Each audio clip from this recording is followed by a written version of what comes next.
just get out there and do it. Hit me up if you want to do a camping trip with me. I'd be more than happy to do that. I have the equipment. We could definitely go for a 1 or 2 night camping trip if you want. Do some hiking, some walking, build some fires, cook some food, drink some beers. Absolutely. Let me know, man. Okay, our next question is actually from Randall, who's actually Randy. He's a friend of mine that lives here in Granada. He asks via Instagram, I'm new at camping. What recommendations do you have for this newbie? I would say my main recommendation for someone that is new to camping, and actually I know in the example of Randy, he hasn't done camping at all as far as I know. So I think my real advice is just to get out there. Just don't overthink it, don't overspend, and just go. I mean, for example, in Jimbowalks 1 at Ruta del Porche, that's a small town not far from here that's more or less accessible, via public transport, and it's a really great setup. There's bathrooms and showers, and there's areas for washing facilities and even cooking and things like that, but they also have tent pitches, and it's perfectly safe, it's perfectly comfortable. You're close enough to a big city that you don't have to be concerned. If things go wrong, you can just come home, and but you'll immediately get that sense of like the benefits of camping. Of course, camping costs money, and in this day and age, most of us are on a budget. Now is not a time for frivolous spending, right? I realize that many of us are in a very challenging time. So I think it's important to remember, though, that you can still have a really excellent outdoor experience for very little cost. You have to think about it as an investment as well. I would say that for around €100, so about £80, like $110, I think you could definitely buy a sleeping system, a shelter. The essential things are for like cooking and washing, hygiene, things like that, and a rucksack to carry everything in. I think you could easily do all of that within €100. And okay, it's not going to be stuff that lasts forever, but it's certainly enough for you to go on, half a dozen camping trips without even having to think about it. So that's cost you €100 for 6 invaluable experiences in the outdoors. I just think, it's a no-brainer. It's definitely possible. Now more than ever, there are really inexpensive options for camping. Tents can be found at amazing prices. Also, camping really doesn't have to be uncomfortable and kind of slightly stressful. In almost all situations, camping in a paid site is secure and comfortable. All those sorts of facilities are already there and included in a really low price that you pay for a camping pitch for a night. So my number one piece of advice for those that are interested in getting into camping is get into it. Start slowly putting together items for camping, shop around, take your time, look for the best deals, and that's what I did. Randy, thank you for submitting a question.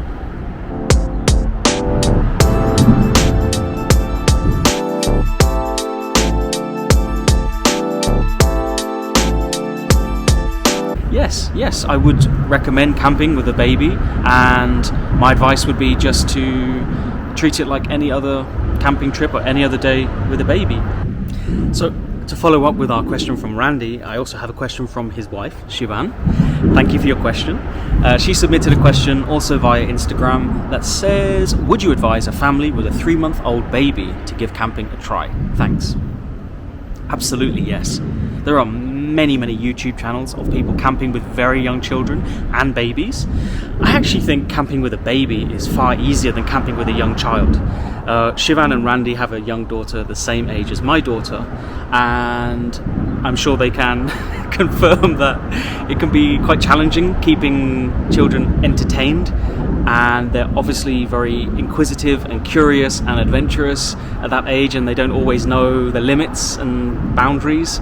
So camping with a young child, I think, is potentially far more challenging. I mean, for a child of 3 months old, from memory, how much do you really need for, say, like an overnight? For example, if you were going to visit a friend for an overnight stay, what more would you need for camping that you would need for that trip, right? I mean, if you're just taking a baby bag, so you've got your several changes of clothes, half a dozen nappies, diapers, wipes, all those essential things that you need for a baby. Of course, if you're breastfeeding as well, that takes out any issue with having to take food and things like that. And of course, children feed off of the energy of their parents, certainly at a young age. And I think that, speaking from, at least from my personal experience, because I am so much happier and relaxed and calm when I'm out in nature and camping and hiking and walking, I think that energy is far more positive, and I think you'll find that a baby would just be very calm, relaxed. I mean, your daughter is anyway. She's so quiet and calm, which is amazing. I suppose also a concern that you could have with camping with a 3-month-old would be in relation to like safety and things like that. And like 100% I would say that that is not an issue. There really is a whole myth around insects and bugs and things like that related to camping. So I've camped up here in a site not far from Granada 3-4 times at least, including on 2-night stays, and I have never ever had a single ant even enter my tent. Honestly, like, there are far more ants and bugs and beetles and mosquitoes and spiders and all that kind of stuff in a local park in the city than there is in a camping site. 100%. I have never ever seen, on a single occasion up here camping in this region, never seen an insect. And I've even been camping in autumn when there's a thick, like, bed of leaves, like wet, damp leaves on the ground. And I thought that's perfect breeding ground for like worms and spiders and things, and nothing at all. The only potential danger in relation to wildlife that you could have with camping with a very young child could be mosquitoes. But then that's a danger for everyone, everywhere, right? I mean, I think, again, there are far more mosquitoes closer to the city where there's a larger human population than there is out in the wild. If you could find a tent like mine, I have the Mongar 2 from Nature Hike, which is really relatively inexpensive and lasts a very, very long time. It has 2 separate layers, so it has an outer protective layer for rain, for wind, it's a protective barrier, and then inside is a separate independent mesh tent, which you could use on its own in the summer months where it doesn't rain for months and months, and no mosquitoes are getting through that. So I think camping with a baby is no more of a challenge in nature than it is at home. Genuinely, I don't. I think that a baby of that age is calm, sleeps most of the time, and you would not need anything more than you need when you're just at home with a baby anyway, in my opinion. Shivan, excellent question. Thank you so much.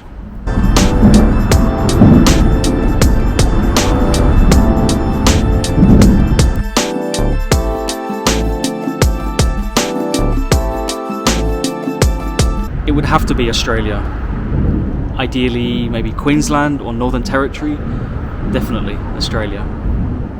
We have another question from my sister. She submitted a question via TikTok this time. And Sophie says, what would be your dream camping destination? Without a doubt, Australia. So I was very fortunate to spend the best part of a year in Australia when I was young, 18 years old. So 18 years ago. Wow. And it's stuck with me ever since. I still think about Australia often, and I have very clear memories. Despite it having been such a long time ago, I just really fell in love with the nature of Australia. There are a number of really excellent YouTube channels where you can find people camping in the Australian bush in the outback, and for me that just looks like the one. I don't think there's anything like it really that I'm aware of. I think another big difference between camping in Australia and camping here in Spain, for example, is the wildlife. I remember camping near Melbourne in Australia and waking up in the morning to a monitor lizard that must have been a meter long, just slowly making its way across the field in front of me. Similarly,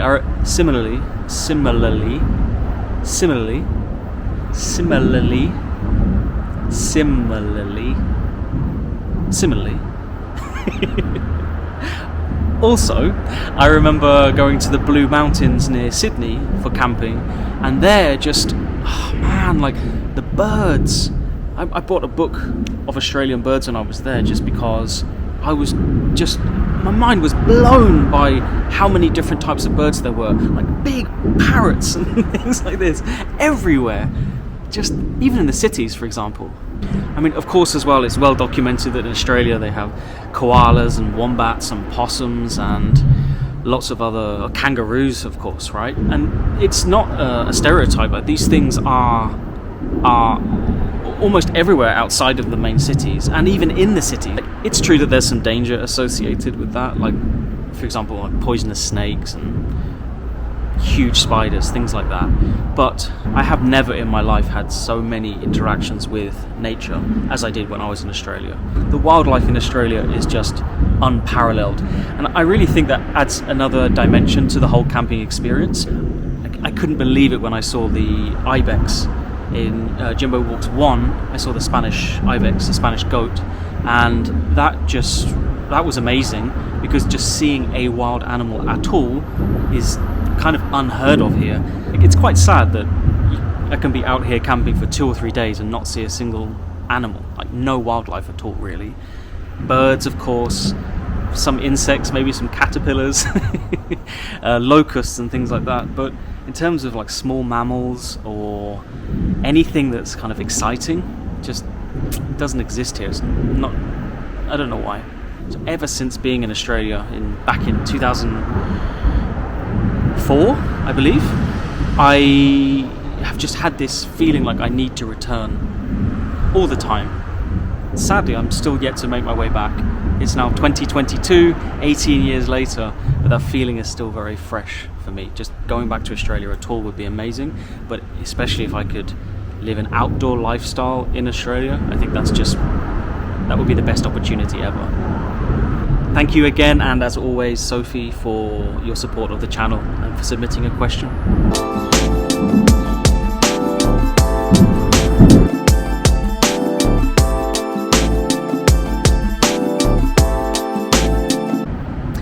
Right now, if it's a walk, I'm going to say London. I think London. It's been a long time. I haven't been in my home country for a long time now, and I really would love nothing more than just a stroll along the River Thames in London for a day. That would be amazing. Yeah, London. And our final question is from Ryan via Instagram, who asks, if you could walk anywhere in the next year with your family, where would it be?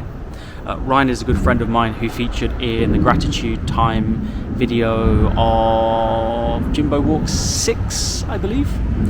And my honest answer to this question, if I could walk anywhere in the next year, it would be London. It would be the UK somewhere. Really, like, I'm not somebody that has a great feeling of nostalgia for my country. I'm very happy living in Spain, and looking at the political and economic situation in the UK, it's not the most inviting, and I really feel as though my prospects there are somewhat limited, which is quite sad considering it's my own country. So I'm not really all that desperate to return to the UK on an ongoing basis, but I really do miss people from the UK. I do have friends and family and ex-colleagues and things like that in the UK, and especially in London. And I've been away for a long time now. So I moved away from the UK in 2017, that's 5 years ago now. And I only briefly returned for a wedding about 3 years ago, 3.5 years ago possibly, for a weekend. That's the last time I was there. So that was before I lived in Bolivia for almost 2 years, and before I returned to Spain, where I've now been for over a year. So yeah, I do miss London parks. I do miss London beer. So anyone that really knows me will confirm that I'm not really desperate to return to the UK on a permanent basis, but it's been too long since I was there at all. I would also like to spend some time in the UK because my daughter was born there. She is British. I would like my daughter to spend some time in her home country as well. As it stands, I have a plan to return to the UK next summer for an extended period, 2 or 3 months possibly. And if my daughter could spend like an extended period of time in a UK summer school or going to clubs or with friends and family, of course, I think that's something that would be really beneficial to her, and frankly it's probably long overdue now. Look, even though I'm really happy living here in Spain, I really do miss lots of things about my country, of course, and especially about London and Oxford, my home city. I don't particularly miss the weather, and I don't particularly miss the dreary winter days where you just get a few hours of light in a day. But of course there are lots of people that I miss, and it's been such a long time now that I'm almost kind of forgetting what it's like to live in the UK, and maybe that's okay, maybe it's not, I don't know. So in answer to your question, a walk along the Thames in central London, that would be great.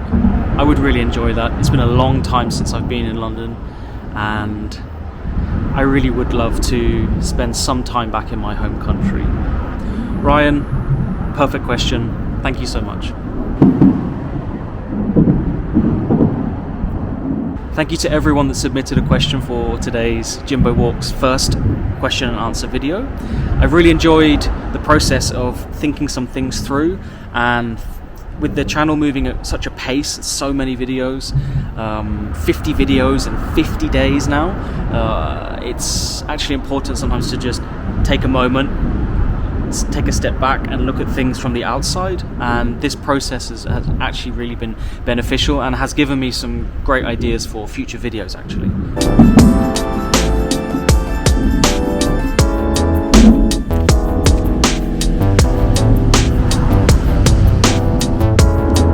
If you haven't already, please consider subscribing to the channel. If you can support the channel in any way with some likes, some views, it's always much appreciated. And stay safe, stay happy, stay healthy. Thank you very much.